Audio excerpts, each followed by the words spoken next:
Bonjour à tous et bienvenue dans ce magazine consacré à l'histoire contemporaine de l'Afrique à travers ses grands hommes. Nul n'a le droit d'effacer une page de l'histoire d'un peuple, car un peuple sans histoire est un monde sans âme.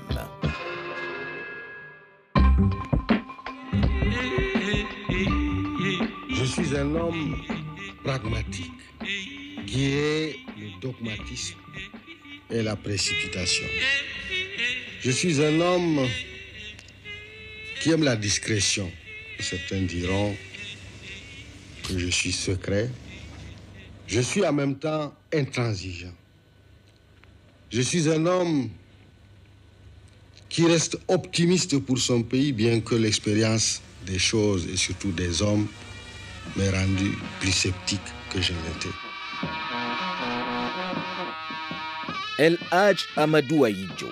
Son seul nom continue plusieurs décennies après son départ du pouvoir du Cameroun de susciter des passions tant dans la classe politique que dans les rues et les marchés. 2 novembre 1982, alors que les Camerounais ont tous leur poste de radio rivé à l'oreille pour écouter le principal journal parlé du soir, celui qui réunit la majorité des auditeurs dans ce vaste pays de plus de 10 millions d'habitants, où la télévision n'existe pas encore, le générique qui l'annonce s'éternise sans que le présentateur n'en explique les raisons. Un retard inhabituel qui, au fil des minutes qui paraissent une éternité, installe progressivement des interrogations. Pour tous, une chose est certaine. Un événement important et grave s'est produit ou est en train de se dérouler dans la capitale. Beaucoup pensent dans un premier temps à un remaniement ministériel. Cela a souvent entraîné des retards au démarrage du journal. À moins qu'il ne s'agisse d'un putsch militaire, comme c'était devenu la pratique dans certains pays africains à cette période.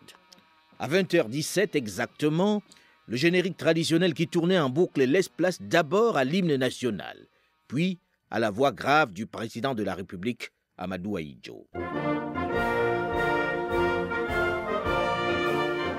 Mes chers compatriotes, j'ai décidé de démissionner de mes fonctions de président de la République unie du Cameroun.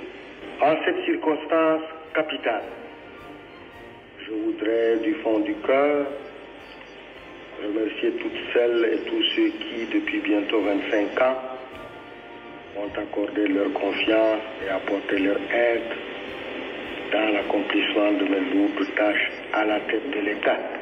Je vous exhorte à demeurer un peuple uni, patriote, travailleur, digne et respecté.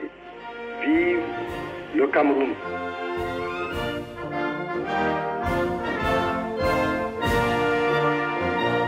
Pour l'immense majorité des Camerounais, c'est la stupeur, la consternation. La surprise de voir ainsi celui qui a dirigé sans partage depuis plus de 20 ans le Cameroun, mais aussi celui qui disait haïr le dogmatisme et lui préférer le pragmatisme, partir aussi subitement, sans y être contraint par la force. Dans les grandes villes du pays, de Douala à Yaoundé, en passant par Bafoussam, Limbe ou Garoua, sa ville natale, s'installe ce soir du 2 novembre 1982 une certaine appréhension. Il faut dire que c'est la première alternance politique depuis l'indépendance obtenue le 1er janvier 1960. Cette décision qui prend de nombreux observateurs de cour va braquer les feux des projecteurs sur ce dirigeant qui emboîte le pas à Léopold Sédar Senghor du Sénégal, qui avait pris la même décision quelques années plus tôt.